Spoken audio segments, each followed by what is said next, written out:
السلام علیکم، بسم اللہ الرحمن الرحیم۔ یہ آپ کا تیسرا سوال جو ہے کہ آپ کے والد محترم فرماتے ہیں کہ میں اپنے یعنی کڑم کہتے ہیں جن کو ہم لوگ، کہ اپنے بیٹوں کے جو سسرال ہیں، اپنی بہو جو ہیں ان کو سمجھاتا ہوں، ان کے لیے سب کچھ کرتا ہوں، لیکن وہ الٹا سبق لیتے ہیں۔ تو اس میں میرا بھائی دیکھیں، دوسرے کو سمجھانے کا جو بہترین طریقہ ہے جو ہمیں احادیث مبارکہ سے ملتا ہے، اب نبی دیکھیں کس طرح پیار سے سمجھاتے تھے۔ تو ان کے ساتھ ایک تو لہجہ جو ہے بہت نرم لہجہ رکھیں۔ دوسرا طریقہ اس میں کیا کرنا، طریقہ کیا ہے کہ امام حسن اور امام حسین علیہ السلام دونوں بھائیوں نے دیکھا کہ ایک صحابی ہیں، بوڑھے ہیں، اور انہوں نے آپ کے سامنے وضو کیا تو انہوں نے سنت کے مطابق نہیں کیا، ان کا طریقہ جو تھا صحیح نہیں تھا۔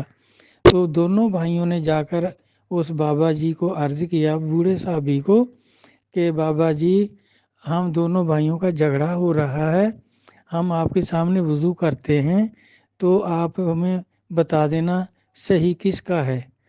میرا بڑا بھائی امام حسن علیہ السلام مجھے کہتا ہے کہ میرا طریقہ صحیح ہے، میں کہتا ہوں نہیں میرا طریقہ صحیح ہے۔ آپ کے سامنے ہم دونوں وضو کرتے ہیں تو آپ نہ ارشاد فرما دینا، ہمارا فیصلہ فرما دینا کہ صحیح کس نے کیا۔ تو دونوں امامین نے، امام حسن علیہ السلام اور امام حسین علیہ السلام نے وضو کیا تو بابا جی دیکھتے رہے، وہ بزرگ صحابی جو تھے، بوڑھے صحابی، تو دیکھ کر انہوں نے کہا بیٹا آپ دونوں نے بالکل صحیح کیا، میرا ہی غلط تھا، تو اب میں بھی صحیح کر لوں گا، میں نے آپ کو دیکھ کر سبق سیکھ لیا ہے۔ تو اس طرح نبی صلی اللہ علیہ وسلم کا فرمان پاک ہے کہ آپ جو کسی کو سمجھانا چاہتے ہیں اس پر عمل کر کے دکھاؤ، وہ دیکھ کر خود سمجھ جائے گا۔ تو اس طرح ایک تو لہجہ نرم رکھیں، اگر انہوں نے الٹا سے لیا تو پھر ان کو آہستہ آہستہ لائن پر لائیں۔ اگر 3-4 کام کسی کے غلط ہیں تو پہلے ایک کام بتائیں کہ میں نے فلاں آدمی کو دیکھا یہ کام وہ اس طرح کرتا ہے، یار وہ اچھا لگتا ہے۔ اور نبی صلی اللہ علیہ وسلم سے مثالیں دیں کہ آپ اپنے بچوں سے کس قدر پیار کرتے تھے۔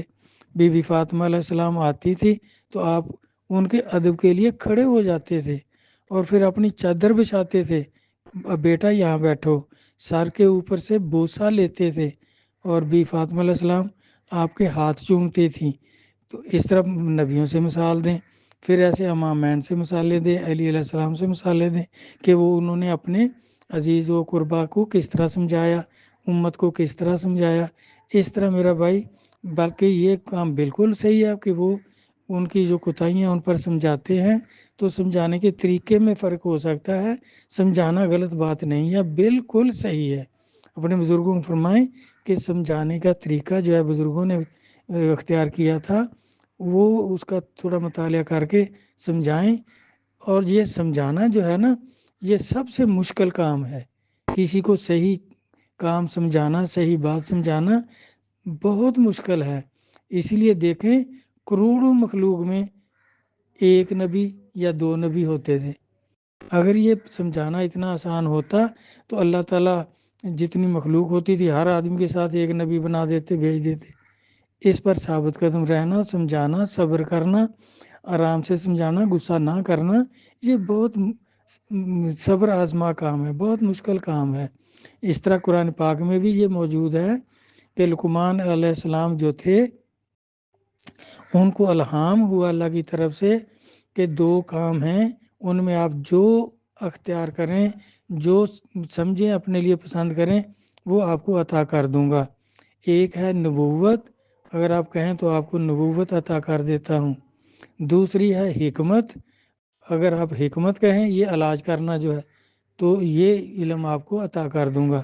تو لقمان علیہ السلام نے کہا باری تعالیٰ نبوت سے تو میری توبہ، یہ کام میں نہیں کر سکتا، کیونکہ یہ سمجھانا بہت مشکل ہے۔ آپ سمجھاتے ہیں، نبی سمجھاتے تھے، لوگ آگے سے پتھر مارتے تھے، گالیاں دیتے تھے، تو کس قدر مشکل ہے یہ سمجھانا جو ہے، تبلیغ کرنا جو ہے۔ تو انہوں نے کہا یہ کام تو میں نہیں کر سکتا، حکمت عطا کر دیں تو وہ میں کر لوں گا۔ کیونکہ اب حکیم کے پاس جاتا ہے ہر آدمی، پیسے بھی دیتا ہے، عاجزی بھی کرتا ہے کہ حکیم صاحب یار میرا صحیح طرح تشخیص کرنا، صحیح دوائی دینا اور کچھ رعایت بھی کرنا، یعنی عاجزی کرتا ہے، اپنی عرض پیش کرتا ہے۔ تو انہوں نے کہا یہ میں کر لوں گا۔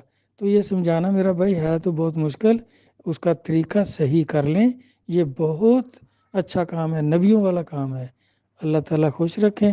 والسلام، اللہ حافظ۔